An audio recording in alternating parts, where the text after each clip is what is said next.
পাচ্ছে, আমি খুবই ভয় পাচ্ছি। সবাই দোয়া করবেন আল্লাহ। আমার কাছে ভয় লাগে। ও কাঁদে দিছে, আমি কিচ্ছু করি। সেই ভয়ঙ্কর রোলার কোস্টারে এখন উঠতে যাচ্ছি আমরা।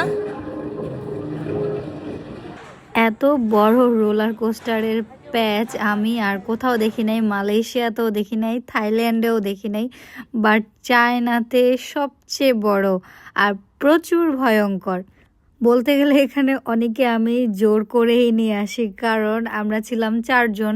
তো আনুষি ছোট, ও যেন সাহস পায়, ওকে ওর বাবার সাথে দিছি। তারপর অনেকে বললাম তুই আমার সাথে বসতে হবে, না হলে তো আমি একা, যাই হোক। এরপর আমি ওকে আমার সাথে বসাই, কিন্তু সে বসার আগেই যখন এই মেয়েটাকে অজ্ঞানরত অবস্থায় দেখছে, আসলে অজ্ঞান হয়নি বাট খুবই ভয় পাইছিল, আরও সামনে বসছে। অনি তো দেখে চিল্লাইতেছিল, আপুরে আপু আমি তো শেষ।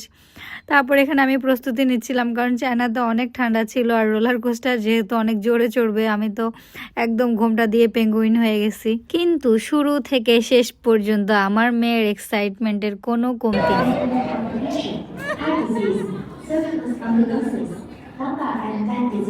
ভয় পাচ্ছে, অনেক খুবই ভয় পাচ্ছে। সবাই দোয়া করবেন আল্লাহ। কাঁদে দিছে, কাঁদে দিছে। আমার কাছে ভয় লাগে। ও কাঁদে দিছে, আমি কিচ্ছু করি না। ও আমারে ধোঁকা টাকা দিয়ে শেষ। আমার কাছে ভয় লাগে। রোলার কোস্টারের ফিলটা কেমন সেটা বলি আপনাদেরকে। প্রথমে আস্তে আস্তে উপরের দিকে উঠবে, আর মনে হবে যে এই যে এখনই শেষ হয়ে যাবে, থেমে যাবে। তারপরে ঠুপুস করে এমন জোরে স্পিডে একটা টান দিবে, পুরা উল্টায় পাল্টায়, মানে খুবই ভয়ঙ্কর, খুবই ভয়ঙ্কর। তো আমি চেয়েছিলাম যে রোলার কোস্টার থেকে ভিডিও করতে, কিন্তু নিজেই তো স্টেবল থাকা যায় না, ভিডিও কি করব। আমাদের ফোন যা ছিল আমরা সব জমা দিয়ে দিছিলাম। ওই দেখুন আস্তে করে উপরে উঠছে, বাট ঠুপুস করে নিচে পড়ে গেছে।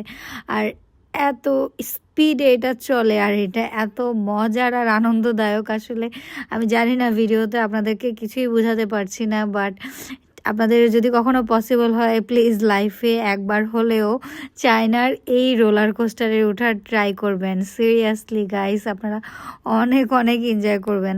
তবে পুরোটা যদি চোখ খুলে দেখতে পারতাম তাহলে আরও বেশি ভালো লাগতো, বাট ভয়ের চোটে আমি শুধু একবার চোখ খুলছি, এরপর আমার আর সাহস হয় নাই চোখ খুলে দ্বিতীয়বার দেখার। এরপর খাবারের জন্য এখান থেকে চিকেন বল নিয়েছিলাম। কি সুন্দর এটাতে খাবার সার্ভ করেছে। তো এরকম আমরা 2টা পেয়েছিলাম, ওরা এগুলা ব্যাক নেয় না, আমাদেরকে গিফট করে দেয়। হোক, পেজের সাথে কানেক্টেড থাকবেন, আরো আরো মজার ব্লগ আসছে ইনশাল্লাহ। ভালো থাকবেন সবাই, আল্লাহ হাফেজ।